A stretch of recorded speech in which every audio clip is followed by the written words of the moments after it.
આમ 24 કલાક ફોનમાં પડ્યા જો તમને આંખું નથી દુખતી? નહીં. હા, વધારે ફોન જોવાથી છે ને વહેલા નંબર આવી જાય ચશ્માના. એમ? હા. એવું. ઓકે. તો બીજું કંઈ કહેવાનું તારે? કહેવાનું ફોન મૂકી દો.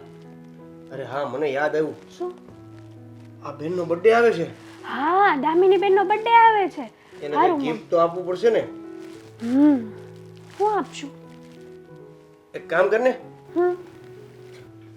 તું જ મને સજેસ્ટ કર કે એને શું ગિફ્ટ આપવું. હવે એ તમારી માનીતી બેન છે, તમને જે સારું લાગે એ આપો.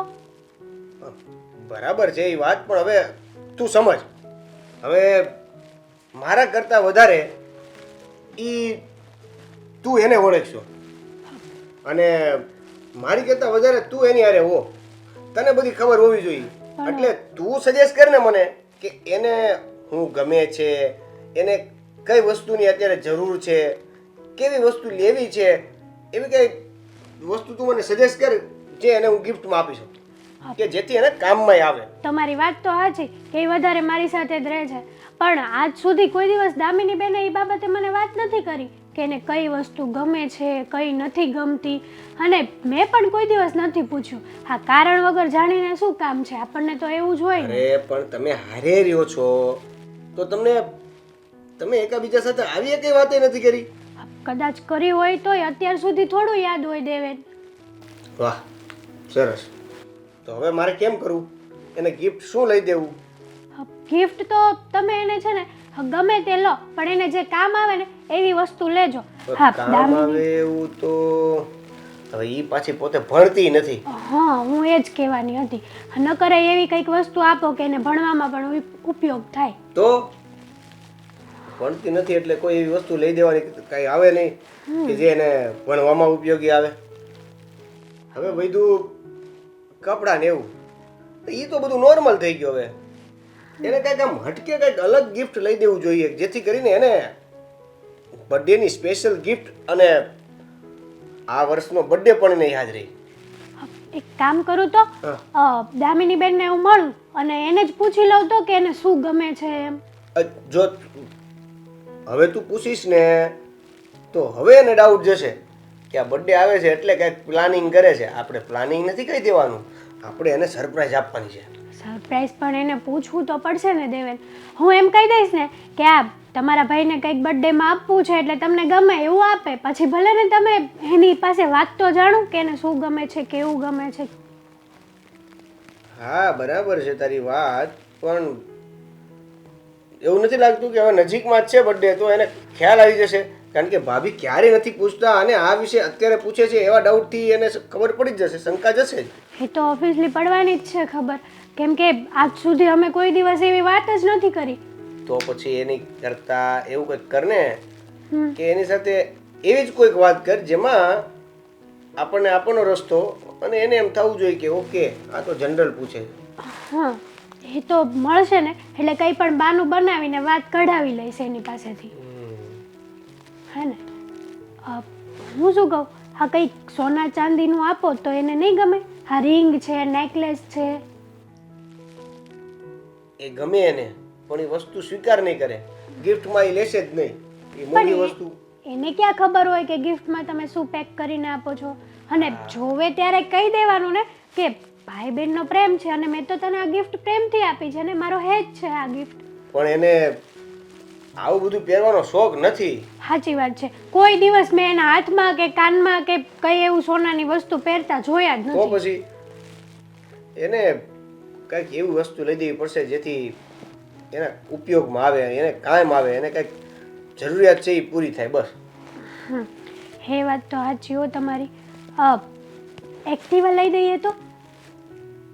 એક્ટિવા બેસ્ટ આઈડિયા છે, પણ એક કામ કર, હજી પણ તો પણ છતાં હજી તું છે ને તું તારી રીતે વિચાર અને હું મારી રીતે વિચારું છું. જે આઈડિયા તને આવે ને એ તું મને શેર કરજે અને મને આઈડિયા આવશે ને હું તારી સાથે શેર કરીશ. પછી એમાંથી જે પણ સારું લાગશે ને એ આપણે ગિફ્ટ માટે નક્કી કરીશું. હા, બરાબર. તો એ બાને છે ને હું એને મળવા જઈશ ને ત્યારે હું પણ એને પૂછી લઈશ એટલે આઈડિયા આપણને ખબર પડે. હા, ઠીક છે. ચાલો, પાણી પીવા જાઉં છું. મને તરસ લાગી છે. પાણી પીવું ને ત્યાં તું ખાવાનું તૈયાર કર. સારું, કંઈ નહીં, હું ફોન જોઈ લઉં. મમ્મી હા બેટા બોલ ને. શું કરો છો? કંઈ નહીં, જો આ ભાઈ તો નાસ્તો કરી લીધો છે એટલે એના નાસ્તા પછી હવે તારા નાસ્તાની તૈયારી કરું છું. સાંભળ બેટા, મેં બટાકા પૌવા બનાવ્યા છે અને તારા માટે હું દૂધ બનાવી દઉં. સાંભળો ને પેલા મારી વાત, દૂધ પછી બનાવજો. શું છે બોલ બેટા. મમ્મા, હા. તમને ખબર છે ને કે થોડા દિવસ પછી શું છે?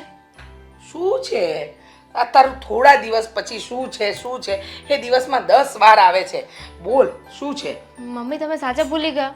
અરે પણ હું ક્યાંથી યાદ હોય બેટા, મારે 17 કામ હોય. આ સિલાઈના કામમાંથી ઊંચી નથી આવતી. પછી તને ખબર છે હમણાં તો પેલા કવરનો સિલાઈ માટેનો મમ્મા. મોટો ઓર્ડર આવ્યો છે તો એ પણ તો કરવો પડશે ને. હું આ કામ નહીં પતાવું તો એ ક્યાંથી પતાવીશ?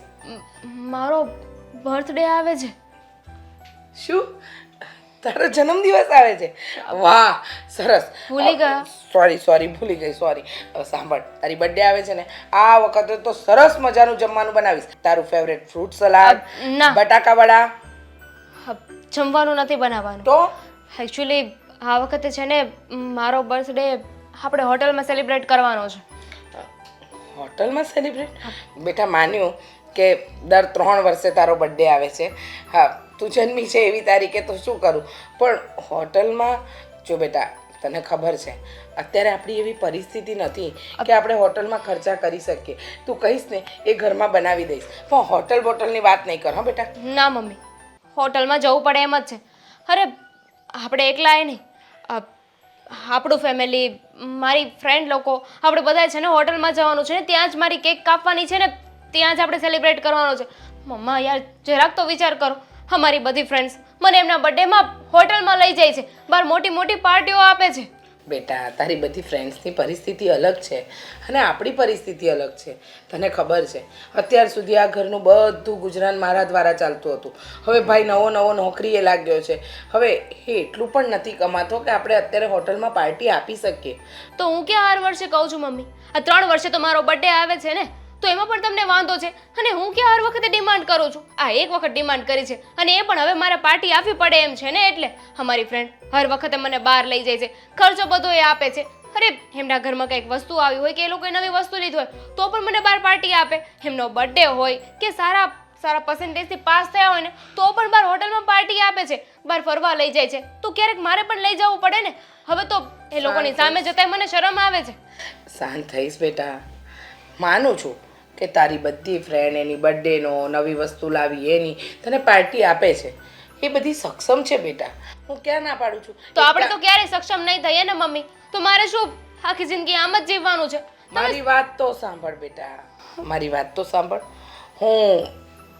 હું ઘરે બનાવી દઉં ને, શીરો, દાળ ભાત, શાક, રોટલી કા પૂરી, બોલાવી લે તારી બધી ફ્રેન્ડને આપણે નહીં. ઘરે.